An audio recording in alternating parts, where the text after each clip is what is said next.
Hey guys, welcome to It's Just Complicated. On today's episode, we are going to talk about how it's just complicated to be first generation American. And that's exactly what I thought I was. I thought I was first generation American. But after doing some research, I wanted to get the accurate definition of first generation American. And so there are some disagreements on who exactly can be called first generation Americans. First generation American can mean a foreign born American citizen or the first generation to be born in America, depending on who you ask.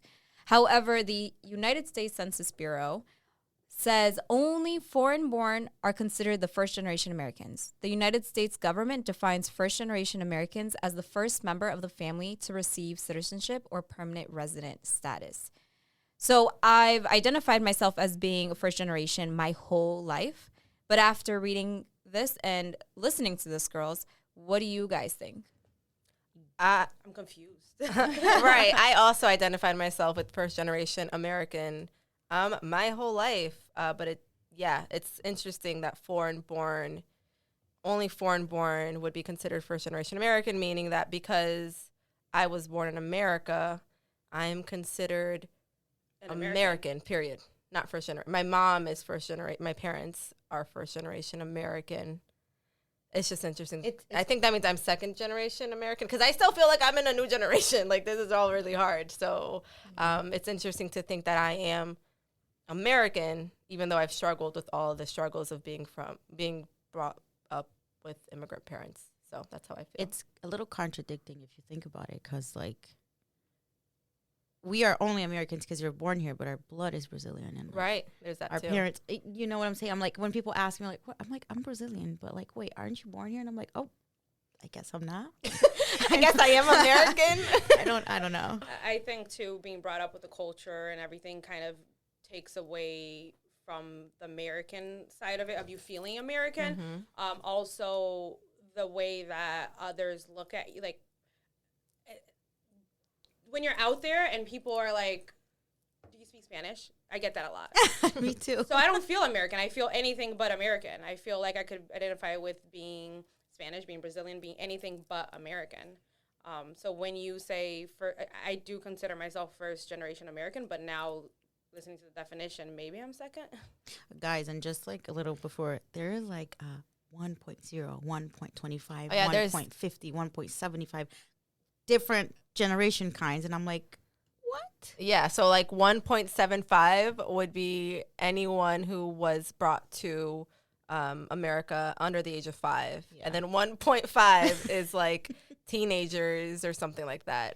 We'll get the accurate. Spectrum. It's crazy. We'll put that on our social, the accurate, types Dynamics of generation, which we thought was super interesting. Yeah, I never know about that. And so it's interesting that you guys talk about why it's confusing to you guys because of the obstacles that you guys have gone through. And so some of the obstacles that I feel we go through as children of immigrants is the culture clashes, Yes, language barrier, school systems, community, the work-life balance, our parents having these jobs that are, I would say, they're not careers in a few eyes.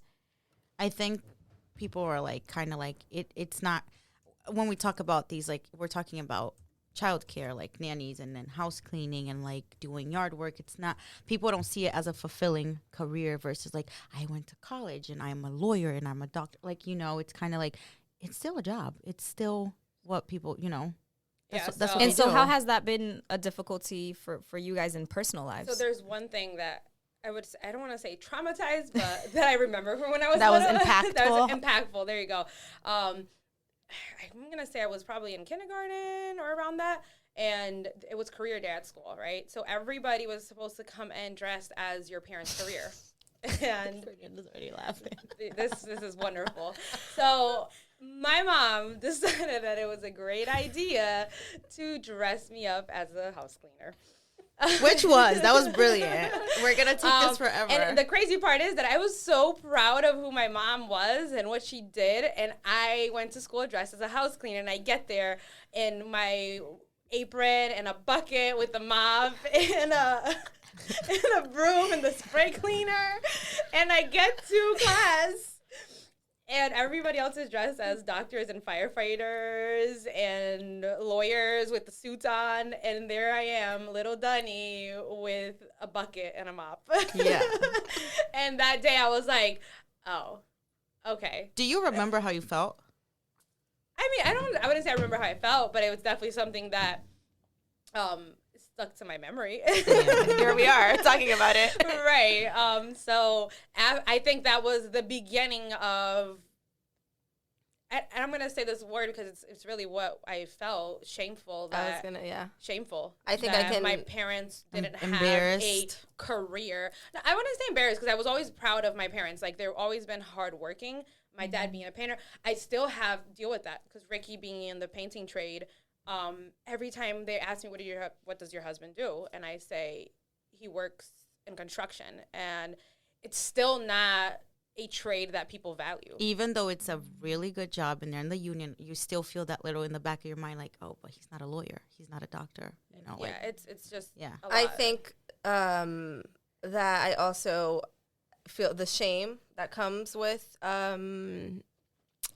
just your parents not being this, society, because honestly they pay very well. It is hard working, like that they have to work hard. I would hate to clean houses all day long, but it pays well.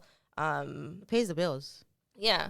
But I do feel like, growing up, it sucks to, again, when I was younger, I never thought much of it, honestly. It wasn't until like high school that I became being self-conscious about it, which is weird. Now, I don't feel shame about it now that I'm older. I think I appreciate the hard work. Yeah. But I do remember feeling like embarrassed to write it down or telling people about what my parents do. Whoo, that's like, it's so weird to feel so bad about something that's not a big deal. It's not bad. It's not. Even actually, this happened yesterday. My mom was talking to my daughter, and she was like, you have to go to school because, you want to have a good job like your mommy, not a bad job like me. And I went up to my mom, and I was like, do you like your job? And she was like, it's fine. It pays the bills. So I was like, so why are we telling Emily that it's a bad job? Like, you have to tell her how it makes you feel and like how you don't like that you have to clean all day. And then like, you can't just kind of put that opinion on some, because that's how the societal norm comes along, and we definitely need to work against that.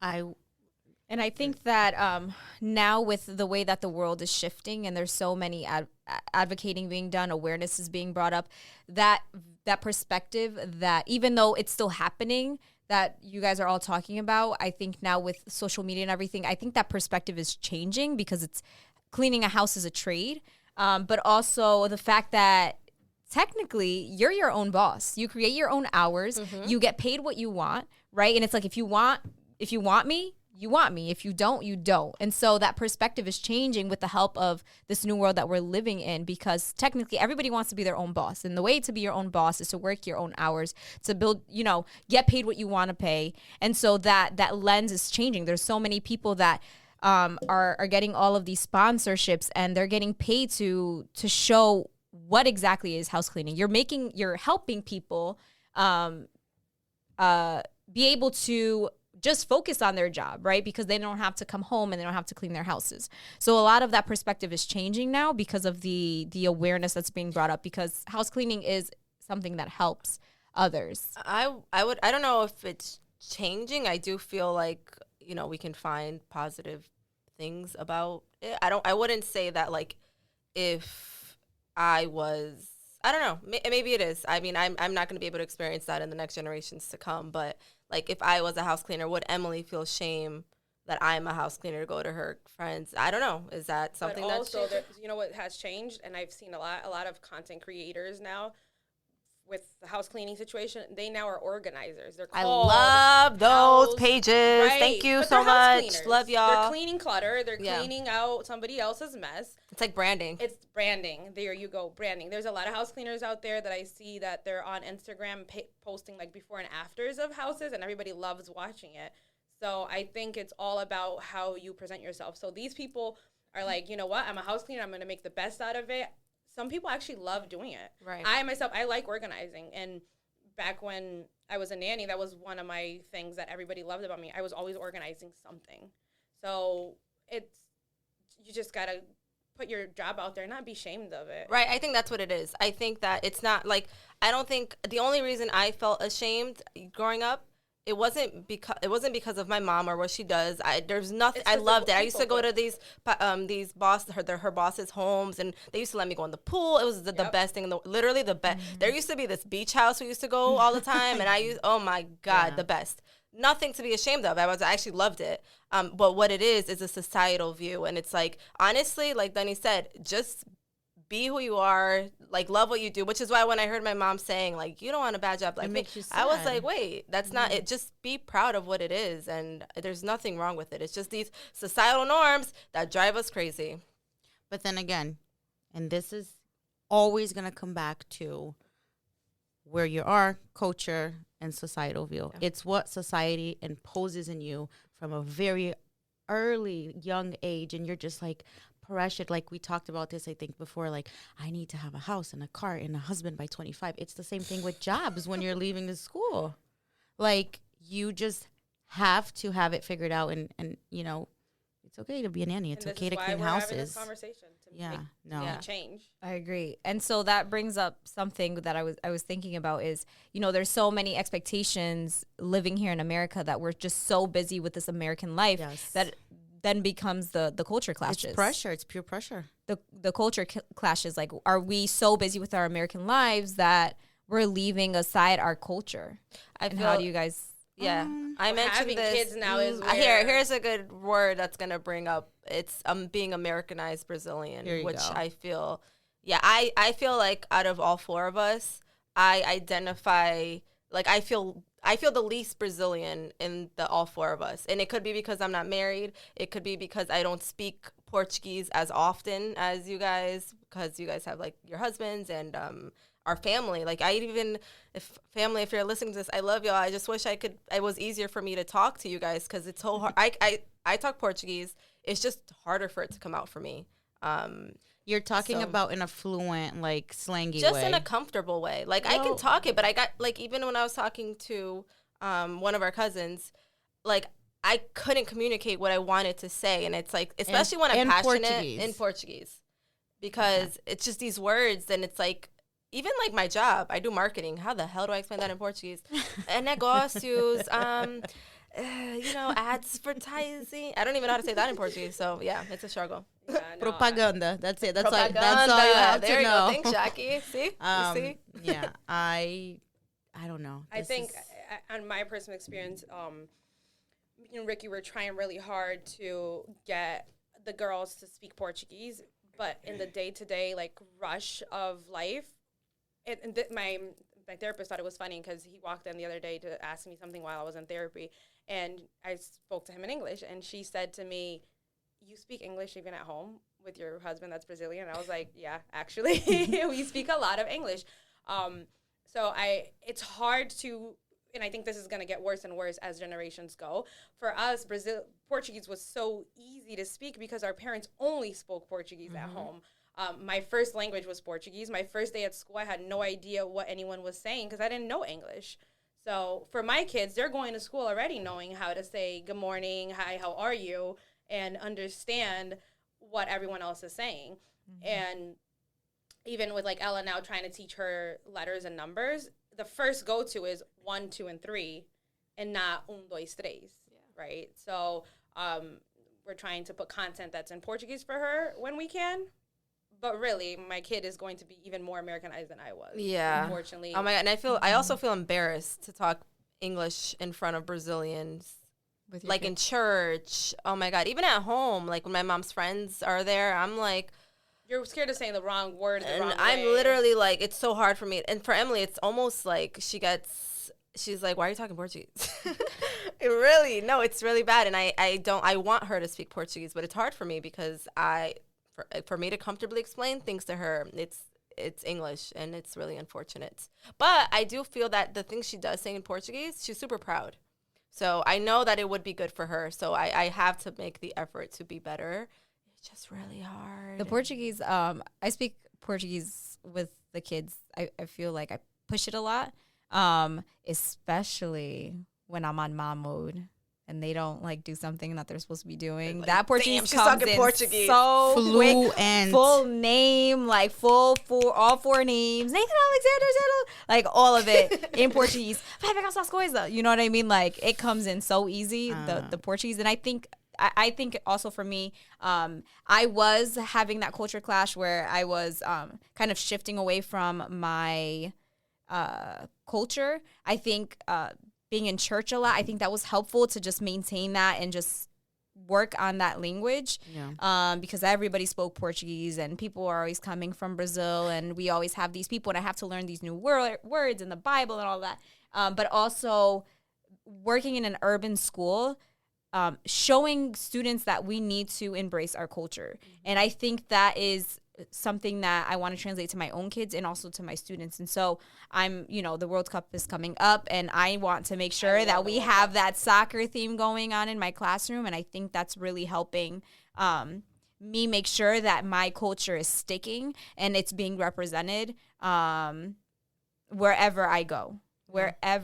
And I can't be embarrassed for it. And I tell my kids same thing. Like, you're gonna try the rice and beans. Se vai provar o arroz e feijão. You're gonna eat it because that's what our culture does. Yes. And they love it, so it's not even like it's forced. I also think that the immigration stigma is something that plays a lot because being an immigrant is viewed as a horrible thing sometimes, and it's like this country was built off of immigrants, so nobody should be ashamed of being an immigrant. Nobody should be ashamed of being Brazilian. You should be proud of saying, I'm Mexican, I'm Brazilian, I'm Jamaican, I'm where you have roots where you came from, and like that's who makes who you are. I love it. I actually was part of my parent leadership program earlier this year. There was a bunch of parents from Bridgeport as part of this program, and one of them is we were talking about culture in one of our like classes,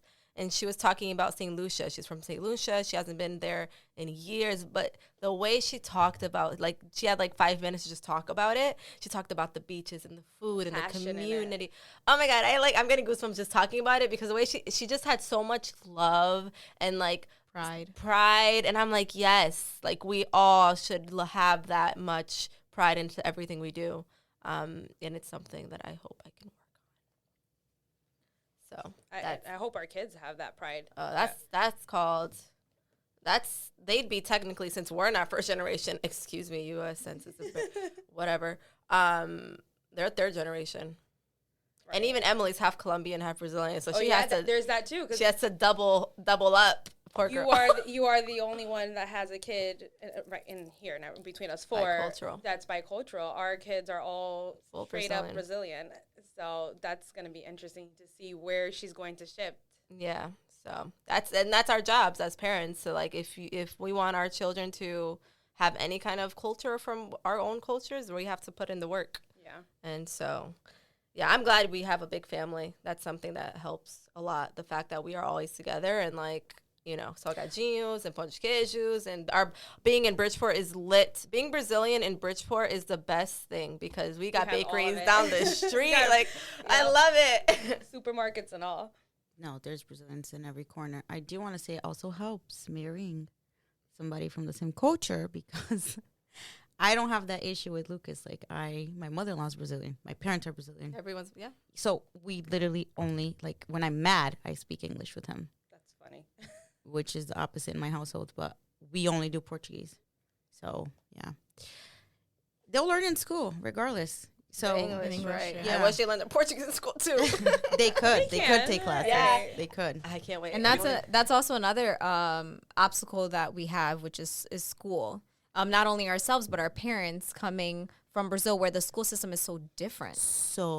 Even maybe and from especially from where our parents, the situation they came from, it wasn't even that important, but they came with that knowledge that school is so important, even though they didn't have that opportunity. Yeah. Do you guys know how much school your parents got? My parents, I think mom finished, right? So it's interesting because my parents, when they moved here, my mom was a lab tech. Yeah. And my dad was on his last year to become a dentist. Wow. So They were like, never mind. Well, because back then when they moved here, making money in the trades that they were working in as a house cleaner and a painter was We're talking was about more money than being a of dollars dentist a in year. Brazil at the time. Yeah. I mean, there's one funny thing. My dad, he's really good at doing wallpaper. My dad is like a genius on wallpaper, and he would make more money with one wallpaper he would do than he was making salary wise in Brazil. So Yeah. But that's the difference from here in Brazil. The jobs here, like, I don't know if people know this, but for who doesn't, here we get paid on a weekly or biweekly or whatever. hourly basis, actually. Right, but like you get paid every week or every 2 weeks, or like you get a salary that's like enough, right? In Brazil, you get one salary a month, and it's either like you pay your car note or you pay your rent or you go grocery shopping. Like there's just not What we enough. make here in a week is what a average Brazilian would make in a month. month. Yeah, it's crazy. And to Dunny and Jackie, and we'll go to Fernanda because Fernanda had some of the experience with this too. Was what some of the obstacles that you guys have faced as children of immigrants, and talking about the school system. I know you guys had some difficulties because you guys moved back to Brazil when you guys were a little bit older, and so I know that you guys went through some experiences that weren't so great and that children have a hard time dealing with. I was gonna Jackie say went that. there young enough where she was starting How old? but school. coming back. I was Coming 6, back, so I did so. first grade here and in Brazil. So I got to be She started like, over, right? Yeah, on both sides of the same grade, and just like I learned English here, and then I learned Portuguese Right. there. I And was- then was already 10. I was already 10. So when I went, I think my difficulty was going, hers was coming back. Mine going was, I actually got called out at English class because their English In Brazil? In Brazil, yeah, because it's basic English. It's a teacher that's reading off of a book, and Piece of she's cake. You're like, what are you talking about? And then anyone that knows me Woo! knows that I have Y'all to get say, to know her. I gotta get the last word always. But I would correct the teacher all the time and be like, "That's not how you say it." And then she called my mom and she's like, "I can't have your daughter in my class because she's disturbing. She doesn't let me teach. She doesn't let me teach. She's trying to teach me." And I was like, "Bitch, because you don't know what you're talking about." No, you're not. But my mom used to have to pick me up at the end of the day because the girls thought that I was snobby, and I wasn't. I was just shy. I didn't know how to speak the Portuguese, and they thought that they used to call me the gringa. A gringazinha. Gringa. That's how we say it here. Gringa. A gringazinha that thinks that she's better than us because she's American. No, girl, I just don't know how to speak. So with Fernanda, the way you feel uncomfortable now is how I felt when I moved there. And then I just made my way around it. And then Jackie's experience. And then she figured it coming out, as back. she does with everything in life. And Jackie's experience coming back, even though she was born here and she went to Brazil when she was in first grade, she came back. She was much older. And, I was about 15 going on 16. Yeah, you guys were there for 10 and years. you had to experience high school Oh, here. I'm traumatized. Yeah. So give us like one experience that you had after you came back. Well, so first of all, there's a lot, but I will mention the one thing that like stuck out the most. In Brazil, school, first of all, you know, we only do 3 years of high school. Here we do 4.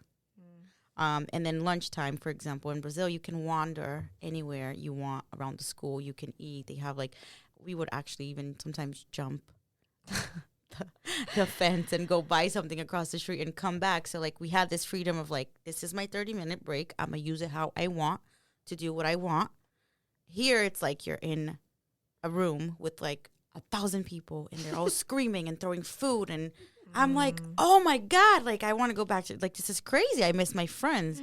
So I had like this little Brazilian, like really cool people I used to hang out with in high school, but it was traumatizing in that sense. Like we don't have freedom. You can't wander around the halls if you need a break. Like sometimes people like in school, even now, but in school, you need a little mental break. Like, yo, classroom is a lot and I don't understand and I have a test you know, in Brazil, like you get to wander around, you get go wash your face, and they're so cool to the point where like you go to the principal's office, you're like, hey, what's up? What you up to? Like, yeah, you know, and then We would okay, be chilling with with the lunch ladies all That's the time. That's so eye-opening for me as an educator. yeah. So here it's like you feel like you're in jail, and I think that the reason why kids are so Stress. yes and like overwhelmed is because you don't have. But yeah, that to me was the thing that stuck out. I hated high school here. I literally dropped out when I was 18. I was like, I'm going to night school because fuck this. Nobody's telling me I can't go wash my face in the middle of a classroom. She doesn't do well with authority, y'all. No. Don't tell her what to do. Yeah. I think that, so I can transition myself in. I moved to Brazil when I was 3 years old. My parents they wanted to go back. They like opened up a bakery, and they were there for 3 years. And my dad wanted to go back. My mom was being a supportive wife.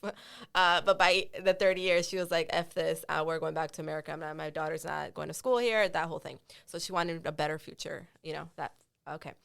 So for me, I had kindergarten in Brazil. And honestly, that is my favorite memory, like my first memory as a child, but also I remember my teacher, I remember my playground, I remember my school, and I don't have a good memory. So the fact that I remember all this stuff, like I'm keeping it close.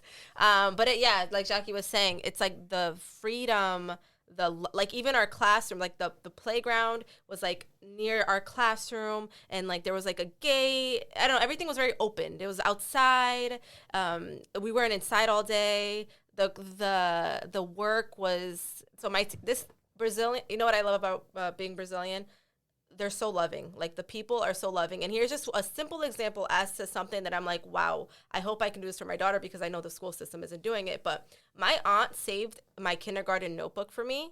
And I'll post it on the social too. I'll take when I got to grab it and take some pictures. It's so cute. It's like a notebook full of all my work throughout the year. And it's so perfectly like organized, all my grades from the beginning of the year until the end, all in this one notebook. They give it to us at the end of the year. And I don't know. I love that notebook too. It's so cute. I'll show you guys it. It's awesome. It's the little things. Yeah. So I did move back to America when I was 6. I knew no English.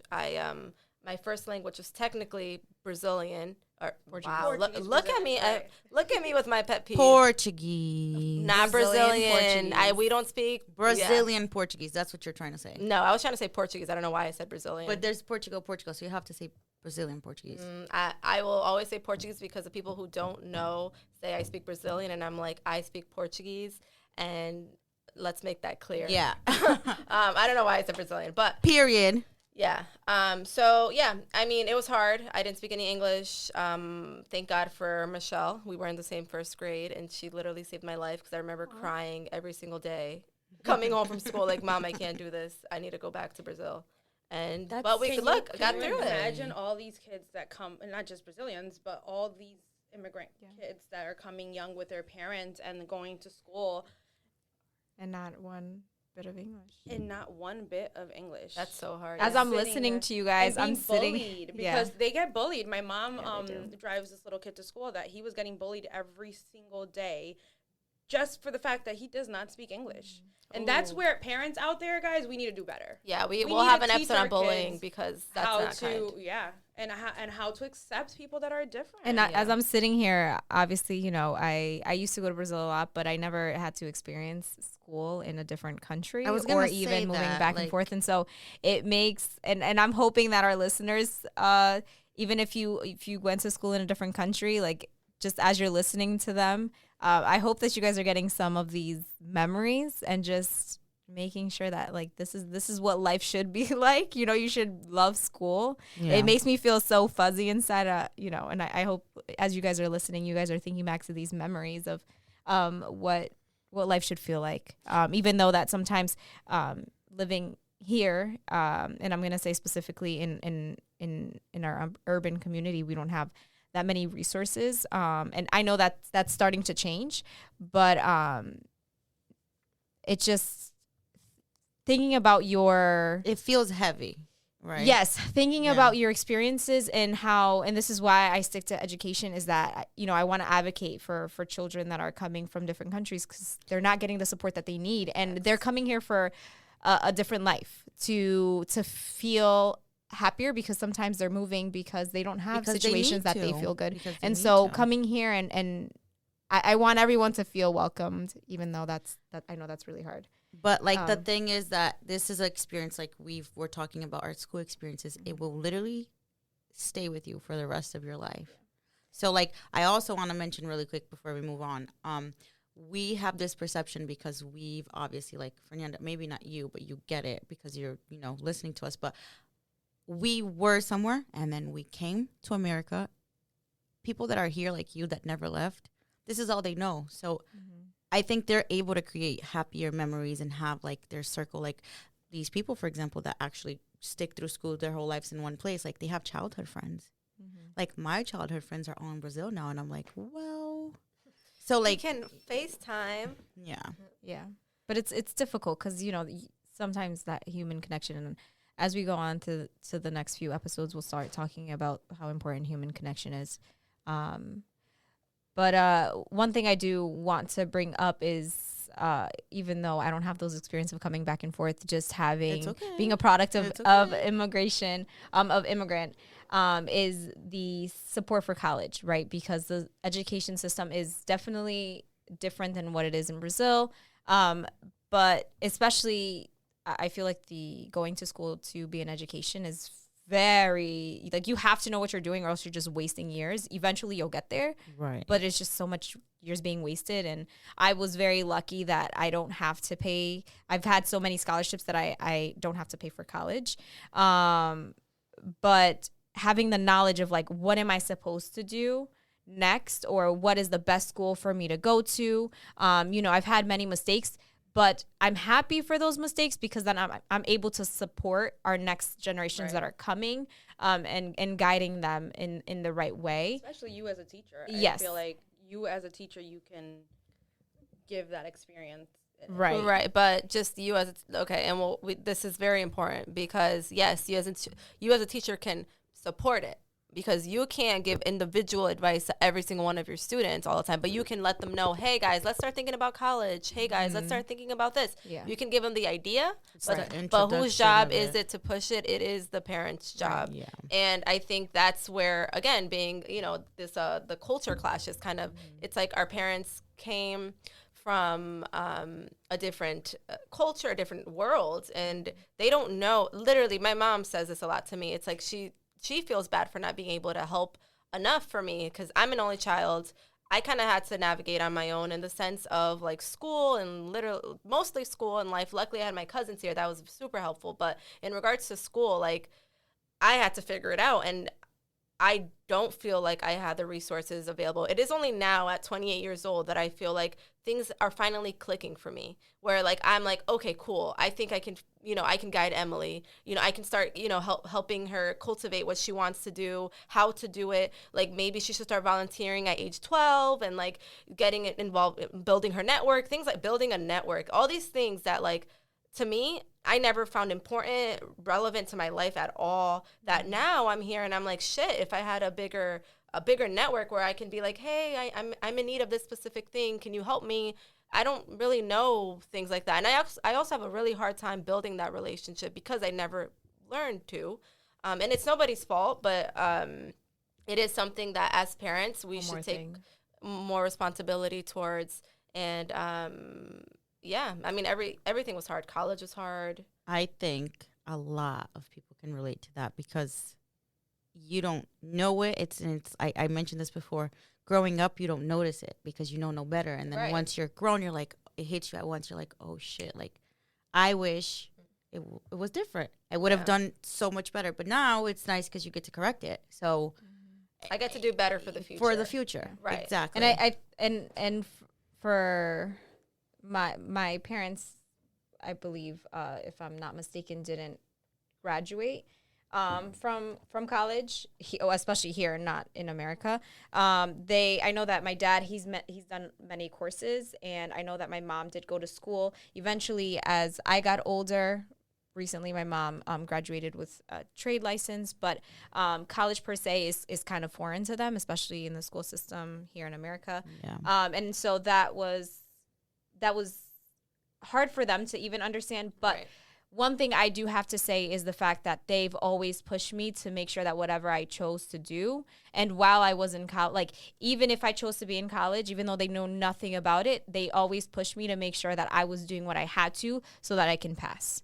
Right. And always keep me motivated. And I think that's one of the things that our listeners had connections to when we did ask them that question, like, what are you most proud of? And a lot of them said the hardworking, the motivation, and pushing us to be our best selves.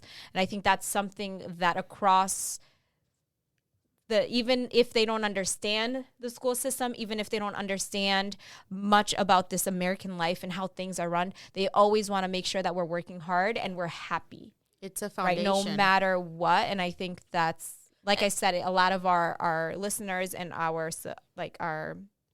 followers were, our audience were answering the question. They were all talking about that. Those words always stuck out, those keywords: hardworking, motivating, humble, supporting. Overcoming struggles is a big one too. Mm-hmm. And that's, I think, number one for any immigrant child. It's overcoming, because it's a constant struggle with a lot. So for my mom specifically, on the day of my graduation, she was in tears. Oh, yeah, that was bad. She said that she felt like she was graduating with me because she saw the struggle. And I think it hits home a lot for her. Like, it's harder for her because she wasn't able to give me that space of, like, I moved here by myself when I moved back because in Brazil, it was way too expensive to go to college. It was really hard to keep a full-time job, go to school. I would work a full day, take up 2 buses to go to college, and I wouldn't get home until like 1 a.m. and then be up again at 7 a.m. to go to work. And in between that, I had to do schoolwork and I had to do all this other stuff, right? So I moved back because I said I want a better life for me. And here we do get the chance of having a better life. But when I did, I was by myself. So all I had to do was work to be able to maintain myself. So I couldn't go to college because I had to work full time. But the U.S. gives us the opportunity also, like Michelle said, she went to school without paying for anything because of scholarships, right? You have avenues and resources that you can use that our parents didn't have, and they didn't know how to help us look for it. Right. So there's a lot that I think we get out of here that we don't get in other places, and we just need to be able to advocate it for our kids so they know where to get those resources. They know where to look for it. I think advocate is a good word to use, because I do feel like as parents and with our fears of our children not doing their best, because there is a lot, because we're already coming in with not as many resources, not as much knowledge. And in the American culture, our parents get really, they definitely say school, school, school, make sure you're in school.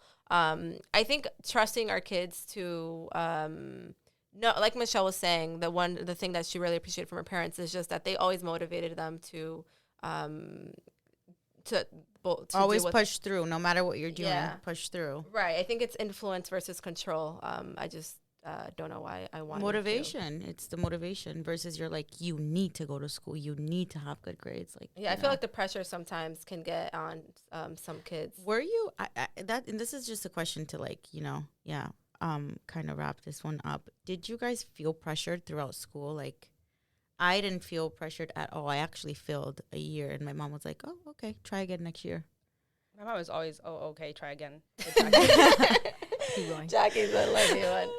I didn't feel a lot of pressure in school. My parents were also very trusting in the fact that I knew what I was doing, because I think the whole time I just kind of had to know I had no other option than to know what I was doing. So resilient. Yeah, but they did great with like showing up. They were always at my events. I did violin when I was in middle school, and They show up to I wish I didn't stop, but again, I did whatever I wanted in that sense. So it's really a balance of like helping your children just be disciplined and not giving them too much freedom, but also not controlling everything they do. And it's hard when you don't have all the information you need as a parent. So I think that's a big one with parents that aren't born here and aren't used to the education system is understanding that these things they play a big role, and they play a huge role no matter what. I'm actually sorry to interrupt, but we went to the teacher conference. We went to the parent-teacher conference this past week. Mm-hmm. Basically a group for parents to come. All parents in Bridgeport hit us up, so we gave you the information. Everyone should be going. But there was a Brazilian mom there. She didn't really speak English, and she said the reason she doesn't show up for these things is because she doesn't feel like, one, language is hard for her, the language barrier. But she also, it's hard for parents to feel like they can make a difference, or especially when they don't speak. the language. Like, Yeah, I'm the very barriers. much an advocate, but this is only because of this program I did for parents earlier this year. But before that, I always felt like, what can I do? There's not much I can do. Like, I'm not a teacher. I'm not in the school. There's no opportunity to volunteer. Now there is, apparently. Now it's like a whole thing, volunteering at schools, thank God. But I also, before we finish that, we have 5 minutes left. Yeah, I just wanted to say that also things that people need to be aware of. Just because there's a language barrier, you shouldn't treat anybody different. Because I noticed with my mom, my mom's English is good, like understandable, but there's a lot of words, obviously, and things that some people don't understand what she's trying to say, and the way they treat her, it's depending on who you're, like this parent. If you as a teacher don't make that parent feel comfortable when they're trying to speak to you, Right. they're not showing up. They're not going, because they're now embarrassed of even trying. It's the accent. My mother-in-law does not speak English because she is embarrassed of not saying the right words or not communicating the right way because of how the feedback that she got throughout the years of how people treat the immigrant itself. You need to know English. No. You need to versify yourself and start speaking other languages so we can all communicate. Right. Let's make it clear. Bilingual, trilingual, whatever lingual you are, It's equal. It's You dope. are dope because you're talking to an immigrant that is managing to live in a whole different country while speaking their language and speaking yours. So Yeah. Actually, sit down, bitch, because I know we're wrapping up. But I do want to share this. I was in therapy. This is a few years ago. But I was having this like identity crisis. Seriously, I think I was 26 actually. So 2 years ago, I was having this identity crisis, and I couldn't explain it to my therapist. I'm like, I just feel so lost. Like, I don't know what it is. Like, I don't feel like I belong anywhere. Like, and she said it's because you're bicultural. She just literally said this word, and I was like, huh? whoa, open like a door. Literally, and she was like, yeah, you have literally two cultures you have to identify with, and you're right now, it's hard for you to find the middle ground. And I'm like, whoa, that's dope. I am Brazilian. I know all the good foods. I know a different language. I know all about the novellas and the emotions and the passion for life and the fun and the freedom. Like, I have all that fun shit being Brazilian, and then I have all this responsible, like, rigid side of me that's also the American side. So it's just appreciating everything, the cards you were dealt with, and learning to just kind of love that and find the parts that you really love and work towards that. And now I'm in a better place because I was really lost. But so yeah, it was really interesting to just, while it has a lot of negative societal impact on you, appreciate that, there's so much goodness in having so many cultures and knowing so many different things about the world. Be proud no matter what. That's pretty much what she's saying. Yep. And also, like I had mentioned earlier, wrapping this up, if we were all the same, the world would be Boring. Yeah. Good. So as we wrap it up, just a quick update. What have you guys been up to? What's been going on with your life? Oh yeah. Hold on. Let's give an intro to that. So we're going to, at the end of every episode, we're going to take about 2 minutes because that's all we have left. Mm-hmm. We're trying to keep our episodes to 45 minutes to just update you guys on things that are going on in our current life, just so you guys are up to date on just like if the podcast moves or things like that, because we will be recording 2 episodes today since Michelle is traveling. So that's one update to talk about. If you want to add to that or anything else. Oldest to youngest, as we did. That should be our rule too. We can also pass, guys. I honestly, there's not much going on in my life right now besides planning our annual pumpkin picking. Hey, so focus on that. I just been honestly, I've been struggling a lot with managing my time.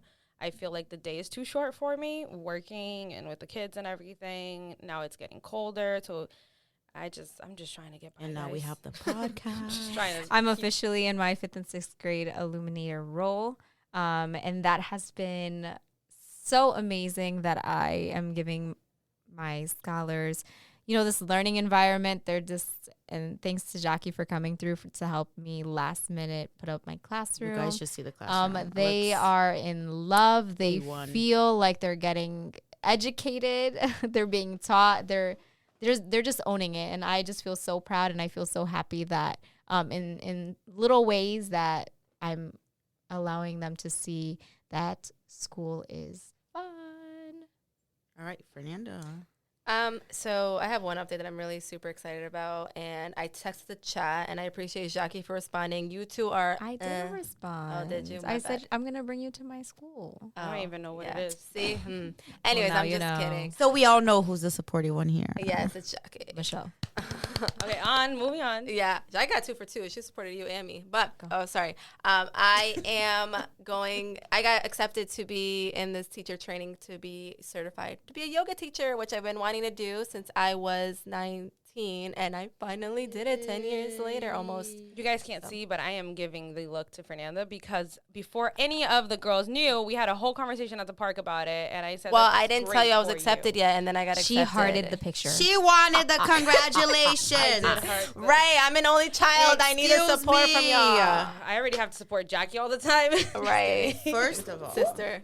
that is not accurate no more. So, Okay, what's your update? I don't have much either. I am going to Brazil very soon, which is really nice. Just, taking advantage of the subject. Miss Brazil. Haven't been there in 8-9 years. Lucas's first time?